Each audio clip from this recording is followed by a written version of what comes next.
I am your host, Anthony. Just to tell you a little bit about me, I work here at Orange County Realtors, been here now for almost 20 years, started off in the MLS department, guaranteed I'll speak to everybody regarding rules, regulations, which is our big class today, but I also teach on tech. I started off in the MLS department, so basically I train on how to add and modify a listing, how to run searches, create CMAs, all that fun stuff. I'm also a zip form certified trainer, so I will be teaching classes on how to use zip forms, from creating a transaction to digitally signing contracts to doing all the advanced tools. And of course, I love training on tech, just because, hey, nowadays with real estate and the technology world, you guys have merged together. And I always love showing agents, whether they're younger or older, to how to utilize these technology tools to better your lives. So with that said, we're gonna make this a little fun here today. And of course, can anyone guess what the top 5 violations are, or top 6 violations are in the MLS? And if you get number 1, I've got a nice little gift certificate for you. And you could type that in the chat box, so I'll be monitoring that as well. Oh, let's see here. We got Mark at number 2. No photographs.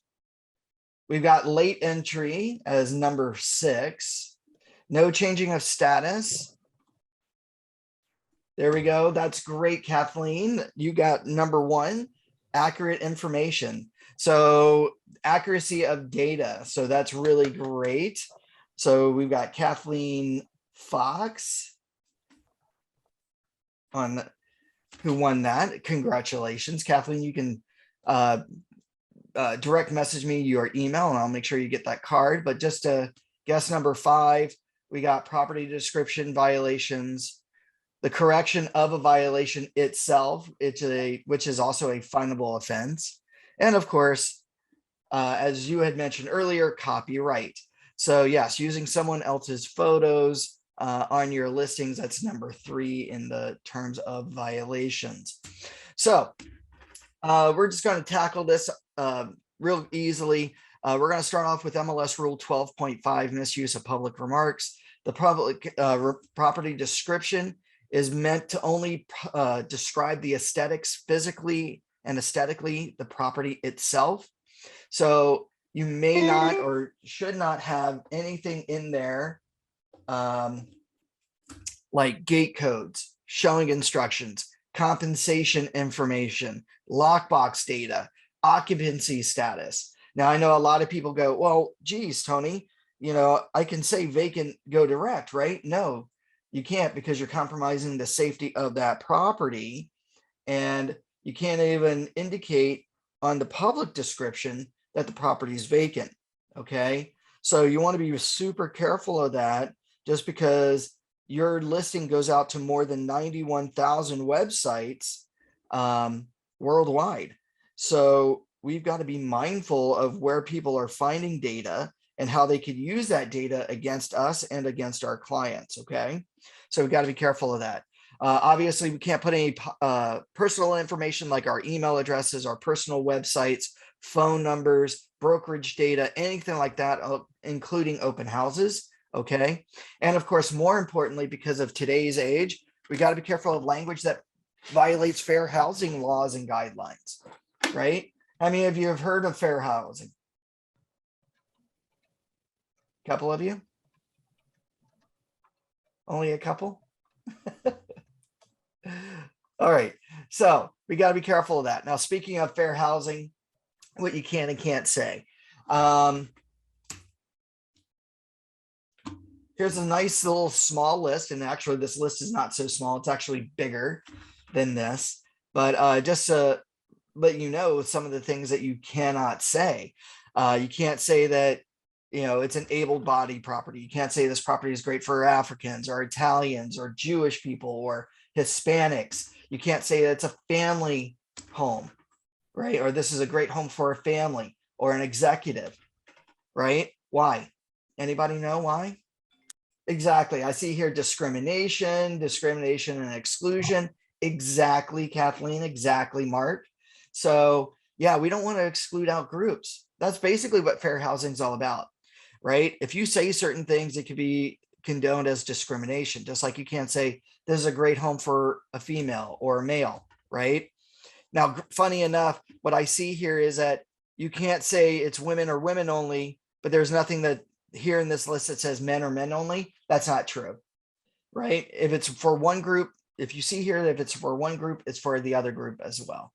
Especially nowadays with the LGBTQSYZ quadruple plus groups that are going on nowadays, we have to be very mindful not to say anything that excludes those groups, right? Mark, you're right. It says no males, right? But you can't say men only or women only, right? Because if it says women or women only, or if you can't say that, then you can't say men or men only. You can't exclude out groups, just like you can't say, exclude out marital statuses or any type of group whatsoever. Nowadays, we have to be really mindful of even saying master bedroom. Yes. Hello. Oh, yes. I just joined the meeting. The name's John Limcow. Hello, John. Hi, John. Thank you. Hi. Hi. So you had a question? I did not have a question. No. Oh, okay. All right. So basically, that's what you're looking at. So what you want to do is, if you're writing up a property description, you got to be really careful of what you say. You can't even say walking to the beach or walking distance. Why is that? Because not everybody's able to walk. We have to be mindful of that. We need to say things like short distance, okay, or close by, because that's going to be relative to the individual. Now, one thing you definitely also want to try to avoid, and this isn't necessarily a fair housing, but more of a risk management, do not give exactly, or don't say 5 miles away or 2 miles away from the highway or 2 miles away from the beach. Why is that? Well, because somebody's going to literally try to measure it. And if you're off in your measurement, you're now held liable for risk and inaccurate information. So you want to say short distance or close distance to something, because that way it leaves it up to the individual of what they determine what is close. Okay. But those are things you got to be careful of. The other thing that we also need to be careful of nowadays, and fair housing is looking at this, is that certain things that we are used to saying in the MLS, like master bedroom or master bathroom, right? People are finding master to be offensive and oppressive. So you may want to start looking at using other words or phrases to accommodate some of these lawsuits that are still being determined out there and still being judged about that. So you may want to start to say main floor or primary bathroom or primary bedroom, things like that. So we just have to now be a little bit more sensitive to what the public is being sensitive about. Okay. Are there any questions on the fair housing words or phrases? And by the way, if you want a bigger list, just simply go to the link down below. And if you want, just send me an email, tony@ocrealtors.org, and I'll be more than happy to email you a copy of this presentation with this link. All right. Well, if there are no questions, let's go to the next thing. The syndication remarks field. Now, the syndication remarks field, which is found under the property description tab in the MLS, this does afford you certain liberties that the property description doesn't have. Okay. Certain liberties like putting in your email address, saying who's the listing agent, putting in your YouTube channel onto the syndication remarks. Why is that? Well, with your listing going out to all the public websites, not every public website actually looks at or gives credit to the listing agent. So this field was created so that a listing agent could actually put in their information to make sure that they were indicated on some of these public websites, excuse me, that they were the listing agent on the listing. Some of those websites would put the listing agent in really, really small font, trying to promote other agents that they were pushing. So the syndication remarks field allowed you to not only write a property description, but also include remarks like your email address, your phone number, and of course, your name, along with branded website material. What it still doesn't afford you is the fair housing violations, showing instructions, things like that, that would cause or compromise the safety of the home. Now, one thing you also want to be careful of is also that the syndication remarks field has the same number of characters as the property description. Now, most of us usually don't even worry about the syndication remarks. Why is that? Because the property description automatically copies into this field. But if you wanted your information here, you may need to adjust some of your wording in this field to accommodate the 1,500 or 2,500 character count that the property description and the syndication remarks have. Okay. All right. Next point, 8.3, MLS Rule 8.3, accuracy of information. It is the responsibility of you, the listing agent and the listing broker of your listings, to make sure that any information, any and all information that you're inputting into the MLS is deemed accurate and reliable to the best of your knowledge. That means that you have to actually make sure that the information that you are inputting in is correct, and where you're citing that information from.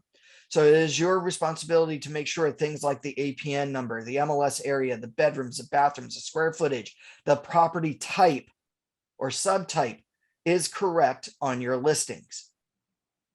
Now, one common violation for this accuracy of information, or one of the many things that we are talking about here today, is the property subtype. You may or may not know that in Orange County, there are no, and I'll repeat this, there are no townhome subtypes. The property may look, smell, and feel like a townhome, but when we look at the actual tax records, it may be either a condo or a single family. So here in Orange County, there are properties that are on condo land that are detached. A lot of these are in Irvine. Those are those 0 plot lines, 6 inches between each building. It's still a detached property, but it's built on condo land. But we at the same time also have single family properties that are attached as well in Orange County. So you got to make sure that when you're inputting a listing into the MLS, that you go through the tax records, that you go through the title records.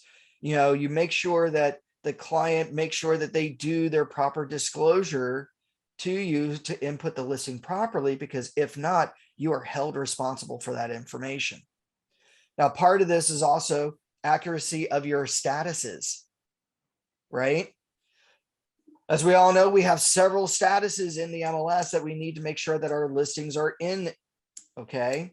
Now, real quickly, anybody know the difference between active under contract and pending, or U versus P status? Anybody? So the differences between active under contract, U status, and pending status, P status, is the following.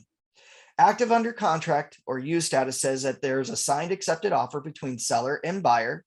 You have opened escrow, but either A, contingencies are waiting to be removed, or B, the seller has instructed you in writing to still solicit the property to entertain other offers to be placed into backup position. Pending status or P status says that there's a signed accepted offer between seller and buyer. You have opened escrow, but either A, contingencies have been removed, or B, the seller has given you written instructions to no longer solicit the property any longer and just go with the one firm offer. So it is perfectly feasible for a listing to go directly from active directly into pending status, depending on what the seller wants you to do. Okay. You don't have to necessarily put it from active under contract, then to pending necessarily. If that seller says, I don't want anybody else seeing the home, we just want to go with that one offer, then put it directly into pending status. So yes, Mark, under contract is accepting backup offers, and you are still accepting offers. As a matter of fact, even in pending status, offers can still be submitted, and it's still the listing agent's obligations fiduciarily to present those offers to the seller. Unfortunately, because they've already accepted an offer, they can't accept the other offer in lieu of. Okay, even in backup status, or I'm sorry, active under contract status, they can't do that because they've already signed and accepted the offer to open the escrow. Okay. Now, anybody know the difference between withdrawn and canceled status? W and K?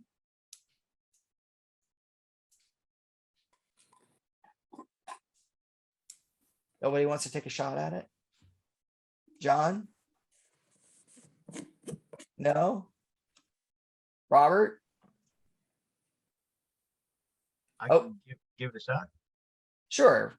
Looks like the case, the contract is completely canceled. So, by either the date or by mutual, agreement.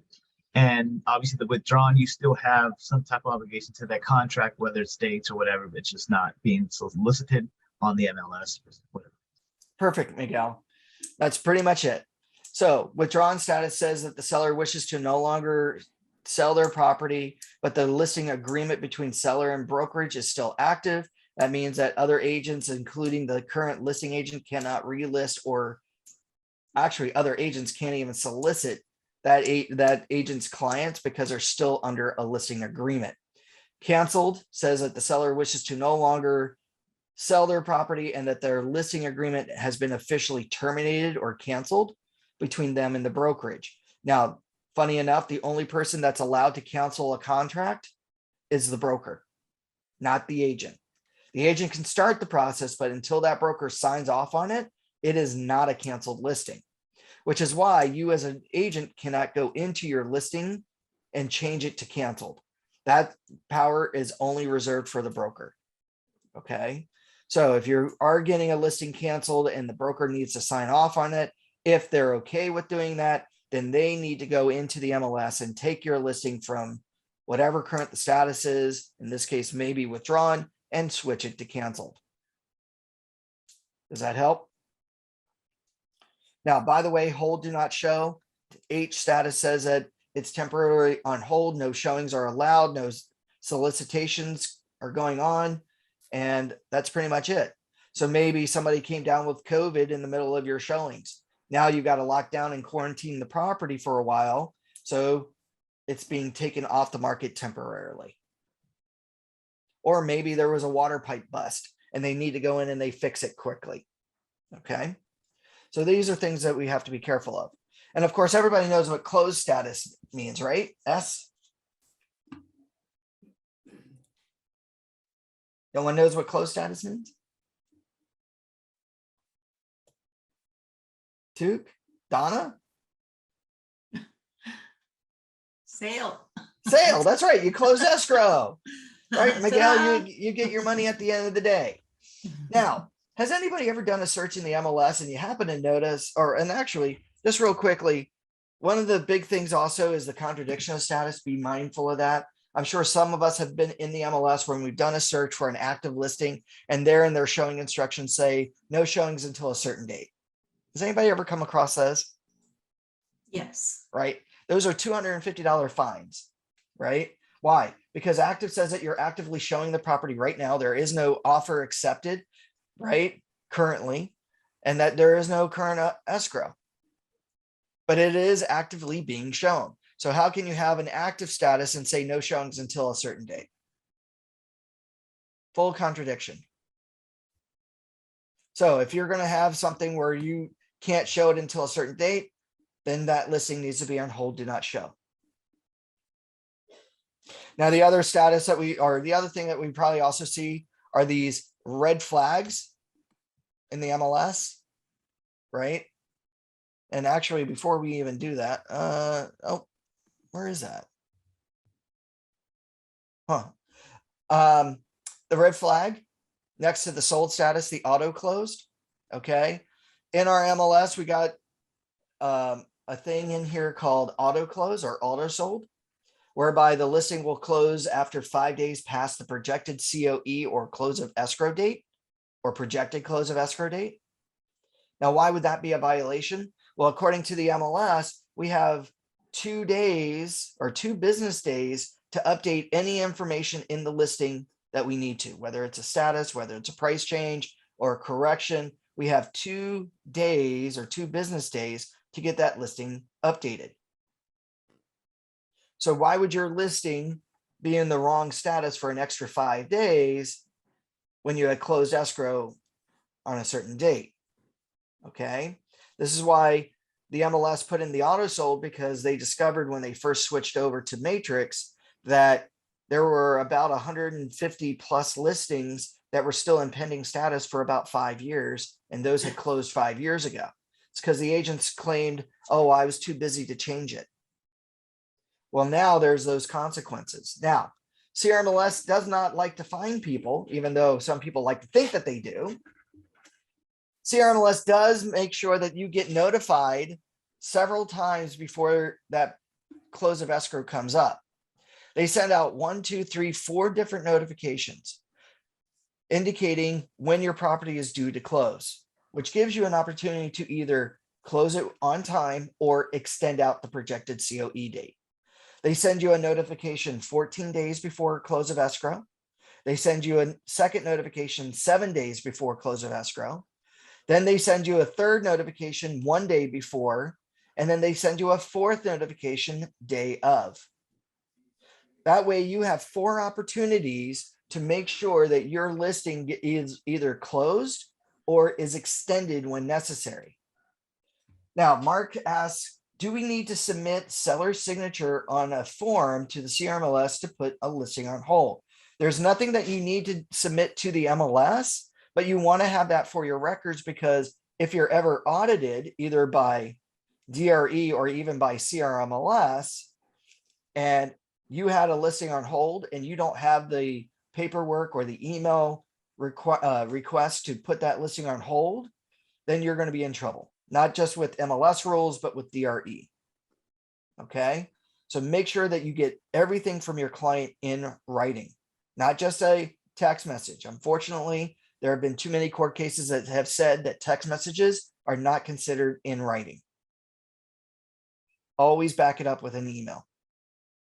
Okay. That way you have a written recording of your conversation. Okay. Now for the auto sold, after that day of, then 2 days later, you get a warning saying that your listing is in violation. If you still didn't change your listing, then by the 3rd and 5th day, okay, or 2 days after that, on the 5th day, then the listing goes to auto close, at which point you get at least 2 different fines. 1 for failure to correct your listing, and 2, letting your listing go to auto close, which now total up to almost $1,000. So be very, very careful of that. And by the way, anybody here that busy that you can't keep track of your escrows? Anybody here just let their, you open escrow and that's pretty much it?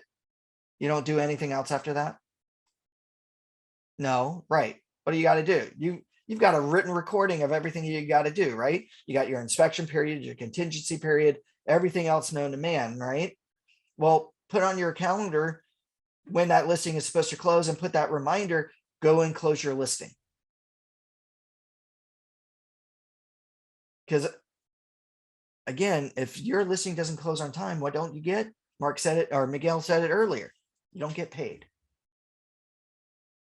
I don't think any listing agent here doesn't want to get paid, right? Don, you don't want to get paid? No? Everybody's so serious this morning. Okay. Now, a couple of other things here real quick. MLS Rule 7.8, mandatory delivery of a listing agreement, says that after a listing agent broker must either exclude the listing from the MLS or input the listing into the MLS within 2 calendar days of the effective list date. Now, this has changed. This used to say 2 business days. It is now 2 calendar days of the effective listing date. So anybody here know what the effective listing date of a contract is? I should see every hand raised. That's probably part of your real estate exam, right? To know what the effective listing date of a contract is. Anybody here know the residential listing agreement? And you can do a quick show of hands. Anybody?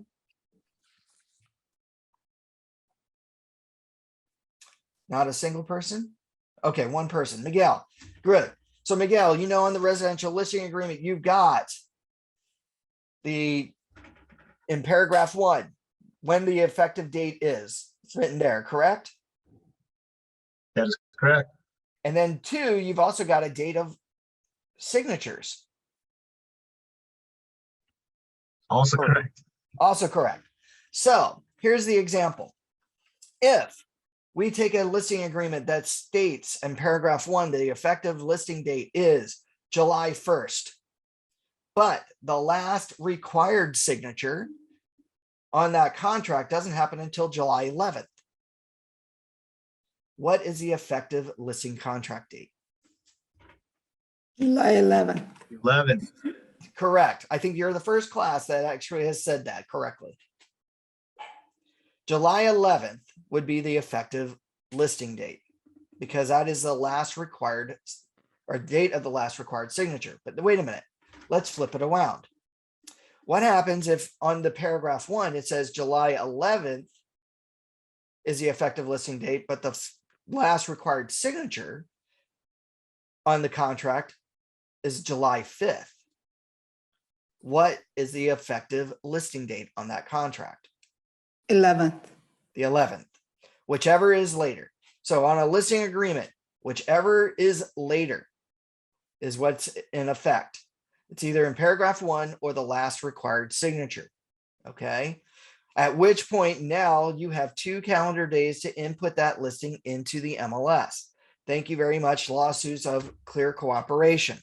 So that means that the moment the seller signs a listing agreement or the last signature, even yours, that's required on it may need to go on it. Now you've either got to put your listing into the MLS within 2 calendar days as either a registered listing, a coming soon, or an active listing.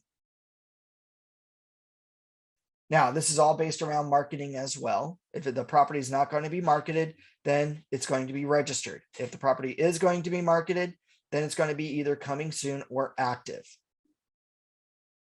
Now, in this case, we get the signed listing agreement, even though we got 2 calendar days, but the day that I met with Robert and his wife, I go in the back of my car and I immediately put a for sale sign up on that property. Now I've begun marketing the property.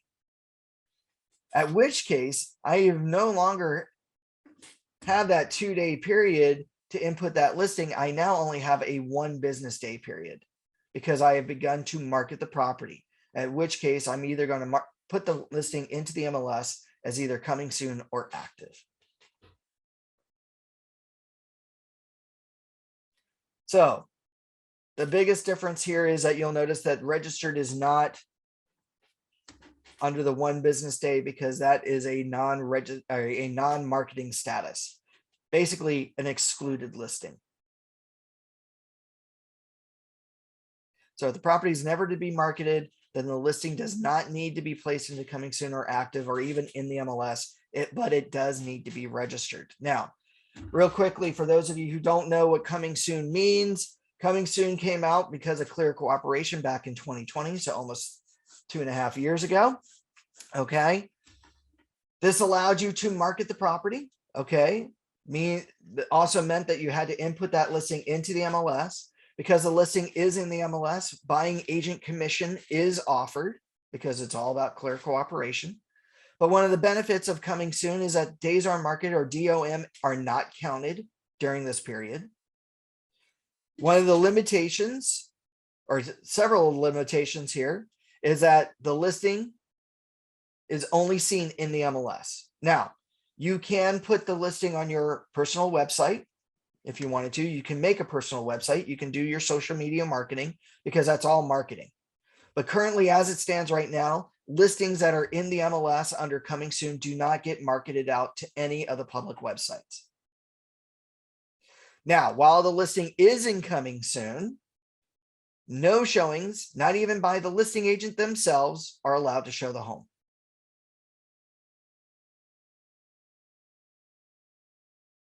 So no showings are allowed. Now you may think, well, geez, Tony, can I indefinitely not allow any showings at all? No. Coming soon has a shelf life of a maximum of 21 days from the listing effective date. Or I'm sorry, marketing date. When you're allowed to start marketing the property. Now, where would you know that? Right? Because you would think, geez, my effective date is when I can market it, right? Not necessarily. So, Miguel, you said that you knew the contract, correct? I'm no lawyer, but I mean, Well, you at least are familiar with most of the paragraphs, right?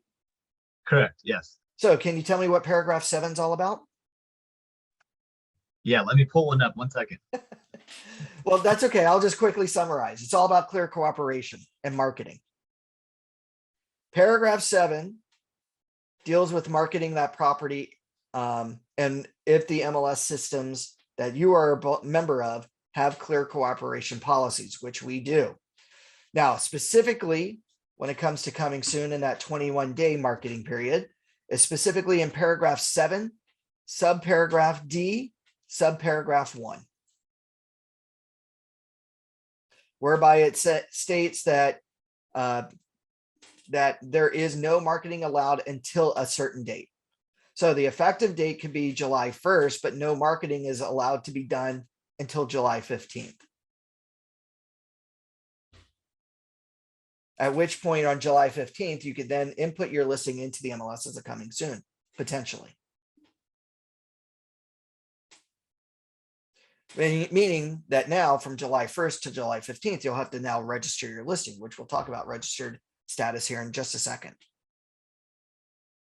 Now, by the way, there is a form instructing you by the seller to put that listing into coming soon status, because you can't just arbitrarily put a listing in a status just because.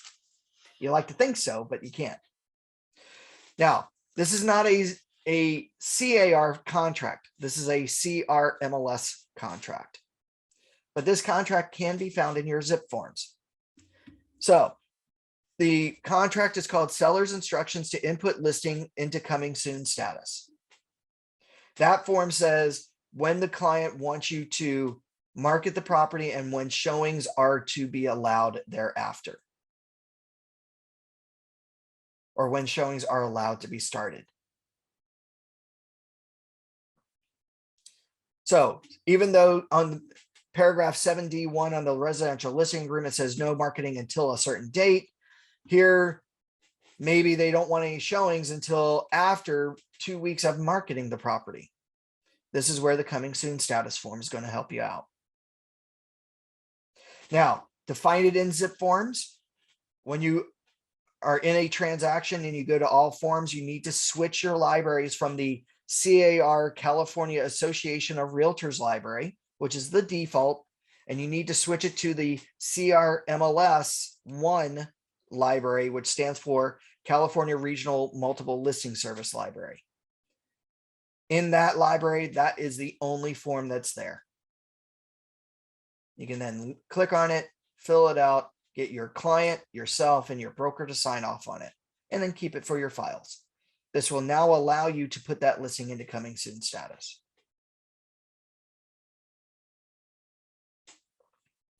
Now, in those cases of no cooperation, MLS Rule 7.9.1, where the client says, I don't want to cooperate my listing into the MLS at all. I don't want any marketing done at all on this property. Well, now you got to do a couple of things. Okay. How do we exclude it from the MLS? Because the seller does have the right to exclude that listing from being in the MLS, but in doing so, they're also excluding the marketing. This is found under either two forms, either the traditional seller instructions to exclude listing from the multiple service form, the SELM, or under the residential listing agreement, section 7D2 or 1. And we've highlighted those particular areas. Now on the SELM, you're looking at paragraph 4. When it comes to either putting your listing into the MLS at a particular time later on, or not at all during the entire listing period, which now means you can't market the property. No solicitations whatsoever. So registered status was created because CRMLS wants to make sure that you at least keep track of that. Now, what is the form? Let's see. Ariana asks, what is the form for changing the status from the SELM to marketing the property? Well, that depends on the form itself. If under the SELM 4A is marked where no marketing until a certain date, or if 7D1 says no marketing until a certain date, then you're going to take it from registered and put it over into the MLS as either coming soon or active. If they mark in the residential listing agreement 7D2 or paragraph 4B of the SELM, where there's no marketing at all indefinitely, then you're probably going to need to do some sort of modification of terms that the seller says that they now want you to market the property, or a straight up email from your client to market the property. You're welcome. Now, registered status, real easy. No marketing is done at all.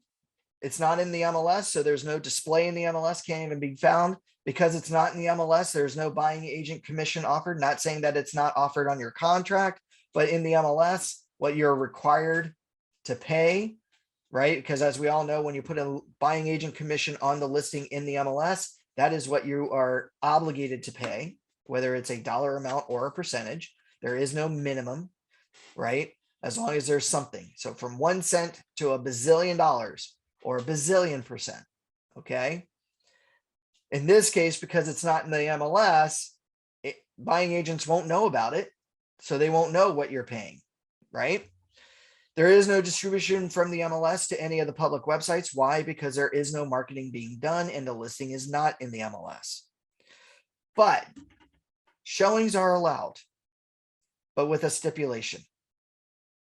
The stipulation is this, that the buyer must have a direct signed agency relationship, or AD form, with that listing agent or with an agent within their office. And office is not to be confused with the company. I can talk about the property to the agents within my office, but I cannot market that property to any other office within the company. I can't talk about it. I can't write about it. I can't post about it. No marketing is done. But for a buyer to see that property, they must have a signed AD form, or disclosure regarding agency relationship form, signed between them and you, the agent, either the listing agent or the agent within the listing office. So maybe Ariana, Courtney, and Douglas and myself belong to Jack Jill of San Clemente. But we also have a Jack Jill office in Irvine, and a Jack Jill office in San Jose, and a Jack Jill office in Montana.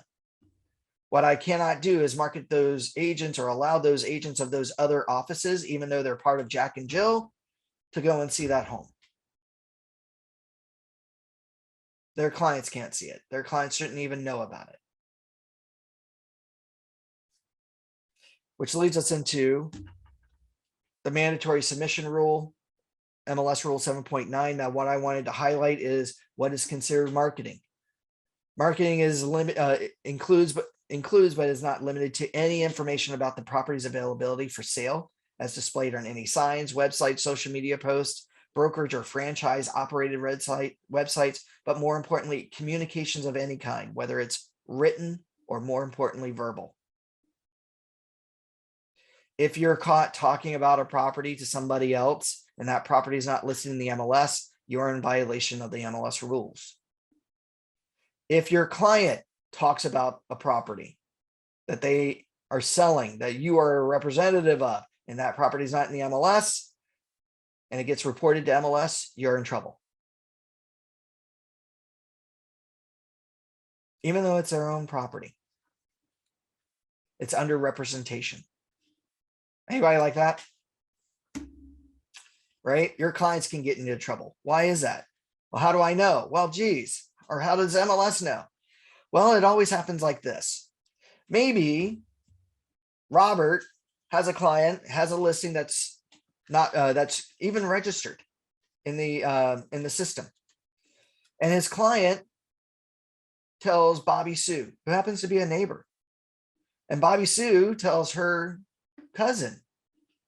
And her cousin happens to have an agent that's been showing them property for 6 months. And they say, geez, Tony, I was just told by my cousin that their neighbor has their property up for sale, and gives me the full on address and tells me who the listing agent is. I go and search in the MLS and I don't see it. Well, now I've been told about the property and it's been marketed to me. I want to go see it. Now I can't. Guess what I'm going to do? I'm now going to contact MLS and tell them how I found out about the property and show them the proof that it's not in the MLS. Now all of a sudden they go in and they say, Robert, you're now in violation of the MLS.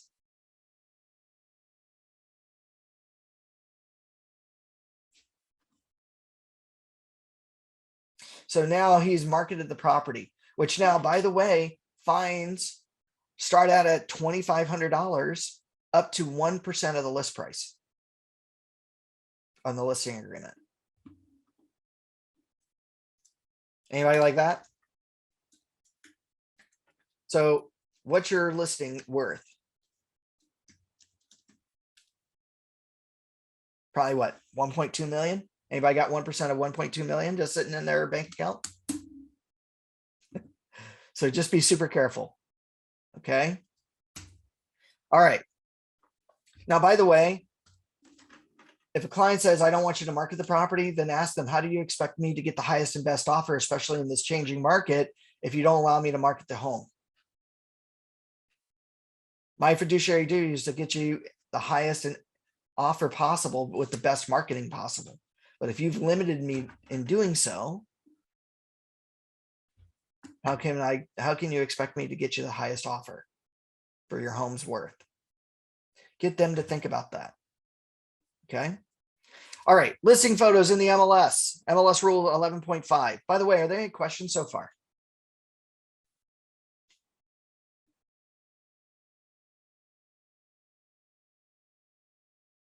No? Okay.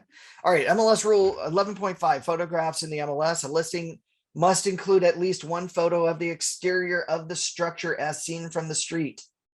Okay. And it must be added within 2 calendar days of entering that listing into the MLS, regardless of the status. Coming soon, register, or I'm sorry, coming soon, active, hold, pending, closed, even canceled. Must have at least one exterior photo.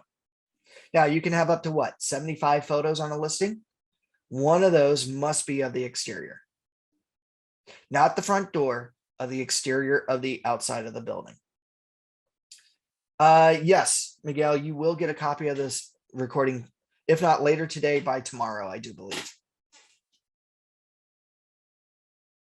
Now, by the way, the only exemptions to this MLS rule are 3 examples.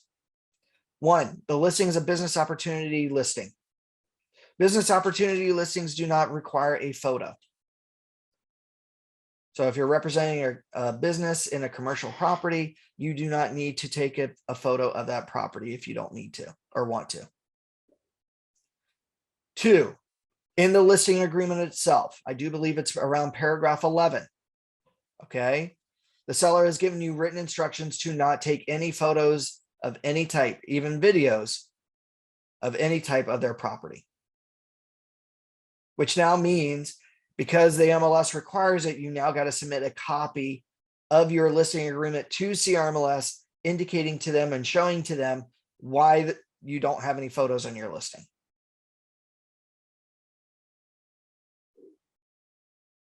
And the other one is a registered listing. A registered status listing, because it's not being marketed, does not require any photos because it's not in the MLS. Those are your only 3 exemptions. Other than that, whether it's a lease, income, commercial, for sale, or for lease, it must have at least one exterior photo. Now, a little bonus tip on this: copyright. You're not allowed to use any copyrighted material without written permission on in your photos. Not even taking, say if Robert, geez, Robert, you took such great photos on your listing.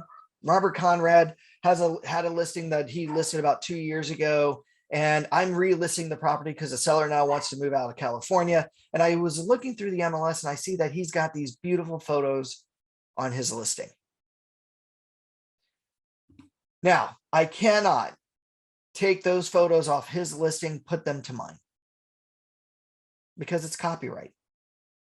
You'll notice that when you upload a photo to a listing in the MLS, it now gets water stamped or watermarked with the CRMLS logo. That means that photo has now been officially claimed and owned by CRMLS. So I can't use their material on my listing. Even if I'm the same listing agent, I can't take that photo from that old listing and put it to my new one. Now, another copyright thing here is, knowing that, maybe I reach out to Conrad directly and say, Conrad, can you, or Robert, can I use your photos that you paid for? And Conrad says, sure. He emails them to me. But now I upload them. I need to make sure that Conrad has the full rights to those photos for him to give me those photos. So not only in his email does he need to say, here, Tony, you can use my photos, that's not a problem, but he's now got to give me written proof that he owns those rights to those photos. Because a photographer can now go on the internet and see, oh, geez, wait a minute, those photos are on a new listing. I don't remember Tony, buying those photos from me. I know that that Robert did, but those were for a one-time use. Now I can get sued by the photographer that Conrad hired because I'm using their copyrighted material. So be careful. Don't use someone else's photos. By the way, those lifestyle photos, you got to be super careful of. Especially if you're pulling them off the city website. If you're pulling them off the city website, or maybe you're doing a Google search and you're pulling photos off of Google, those are Google owned photos. Those are copyrighted photos. Don't use that material. Take your own photos.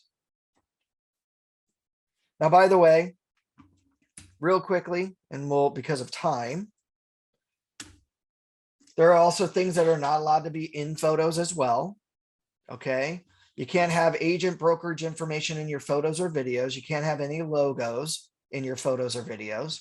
Can't have phone numbers, websites, email addresses, not even in the description of your photos. Okay. No for sale signs, no lease signs, no billboards. Okay. No messages of solicitation of any kind in any of your photos or videos. All right. More importantly, no pictures of people or animals. Okay, gotta be really careful about that.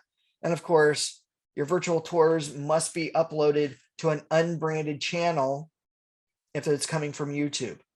Or if your photographer's doing it, they got to make sure that they give you an unbranded link so that you can upload it safely into the MLS. So no branding or advertising. Now, for those of you who don't know, that may look like a lot of words. Here are some photos that actually came out of the MLS that were in violation. So starting from, left to right kind of thing here, top left corner, we have a rendition of a home. Now, doesn't mean that you can't have a picture drawing of a property. Maybe it's a new construction and the property hasn't actually been built yet, but you now have a drawing that you've received from the builder to use of what the property will look like. So one of the things that we need to make sure, because this also falls in accuracy of information, is that anything displayed on that listing is what that property is going to look like. So unless the property looks exactly like this on the exact plot of land that looks like this with this exact sky, how accurate is this property? How would you know what this property would look like? Right? So photo renderings are allowed. They just need to be as accurately as possible of what is going to be really built or what that property will actually look like. Here we've got pictures of people. Now you may think, well, what's the big deal? He or she is showing that this property is great for an entertainment. Well, I can make out faces. In marketing, right? Did these people give me permission to use their image in my marketing? I think the most common one that I always see is picture of children. Now, remember, your listing goes out to more than 91,000 plus websites. And unfortunately today, what does the internet have that we weren't fully aware of back in the 70s and 80s? These creeps, right? These internet predators. Well, if I show that there's a child that living and residing at this particular property, do you think that I'm compromising the safety of this home? Possibly. How many agents have seen listings in the MLS with the child's name painted on the wall? Anybody ever see those? Yeah. Anybody remember stranger danger back in school? Yes. Right. What was stranger danger? Don't let mom and dad write your name on clothing. Why? Strangers come up, say your name, and you kind of innocently go with them because you think that they might know you. Well, how is that any different with a listing? Right? At that point, even though the photographer is taking a picture of it, would it be wise not to put that picture in your listing? Yes. Maybe the pictures on the wall, the family photos on the wall, on the counters, whatever, take those down. Anywhere where you can make out faces, take them out. Don't use them. If your photographer is going to take a picture of the property, take those photos down. You can always put them back up later, but take them down just for safety. Just like the animals, unless the animal comes with the property, which I personally have only known that to happen twice in my tenure here at Orange County Realtors. Person had a picture of two lovely dogs and said in their photos, aren't these the cutest things? And of course we had to call, hey, by the way, unless the animals come with the property, they can't be used in your photos. And the agent said, they do. I was a little surprised, and he goes, it's in my private remarks. The homeowner had to go to an assisted living facility and they couldn't take their animals, but they wanted the animals to be not displaced out of their home. And they wanted a new homeowner to take over the ownership of those animals. As sad as that was. Horse ranches. Horses are property. Unless that horse comes with that property, you shouldn't be taking a picture of the horse. Over here to the right, top and bottom, these are obviously copyrighted violations. The agent did a snapshot of the Google Street View, uploaded it to their listing. Right? Says even Google Maps, it's owned by Google. Now Google says you can use our photos, but for educational purposes. Well, I'm educating the public where the property is, but wait a minute, you're actually getting a monetary value based on their photography of where that property is because you're selling that listing.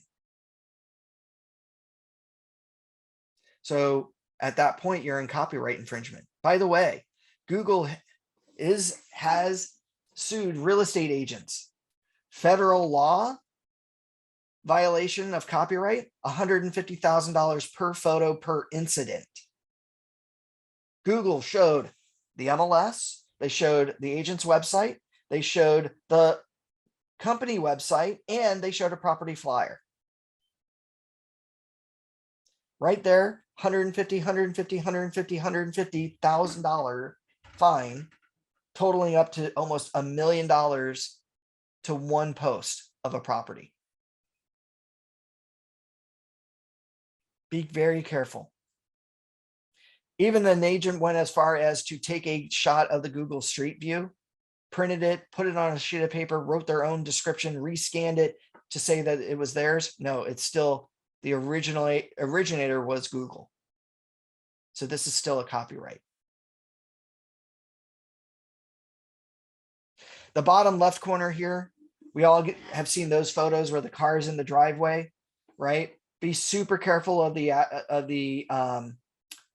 license plate. It's amazing what information you can get personally from somebody from their license plate, but not to mention, geez, I see that the Lamborghini's in the front yard here of this property at this address. And now maybe there's somebody tempted to want to steal that car.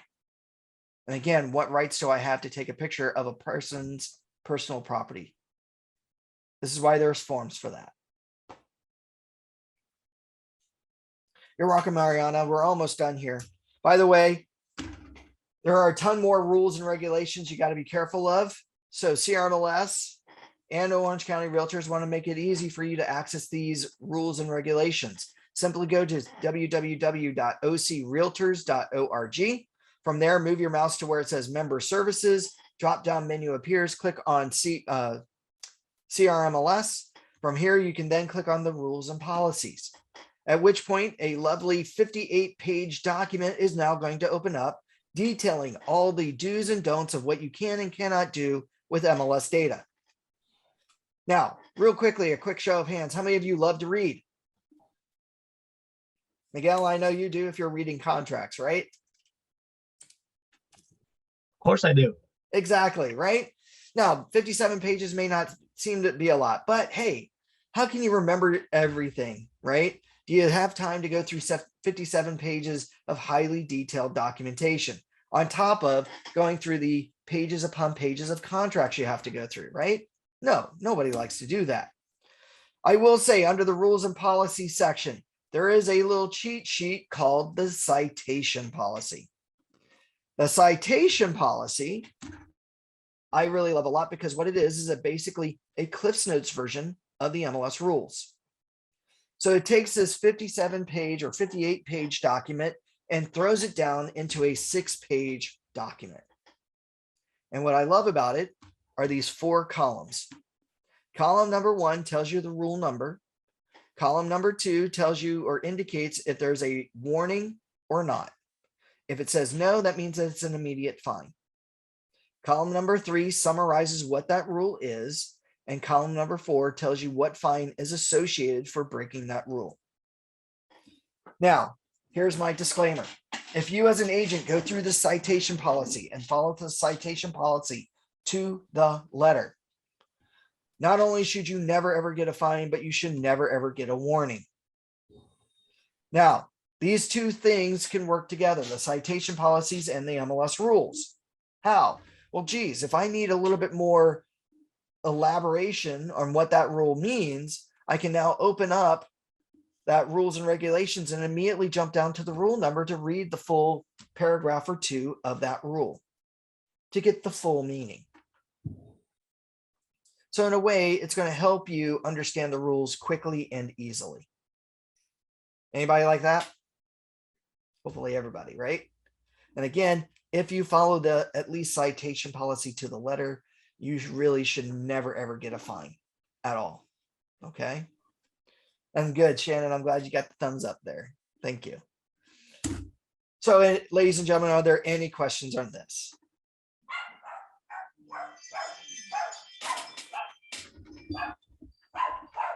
There are no other questions. I want to thank everybody today for attending our class. Let me see here if I can back over this and jump to my personal slide again. I want to thank everybody for attending today. If you do have any questions or anything like that, please feel free to either call me or email me. My phone number is 949-586-6800. My extension is 104. Or feel free to email me at Tony, TONY, at ocrealtors.org. And with that said, everybody attending today will get a copy of today's recording. So this is a recorded class just for you.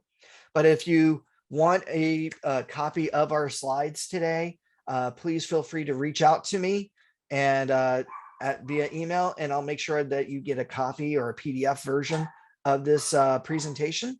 So that way you can go through it with the recording if you wish. Okay. And then with that said, I hope you all have a great and wonderful week. Stay cool out there, find lots of great properties to sell and list, and have a successful business day. Bye-bye.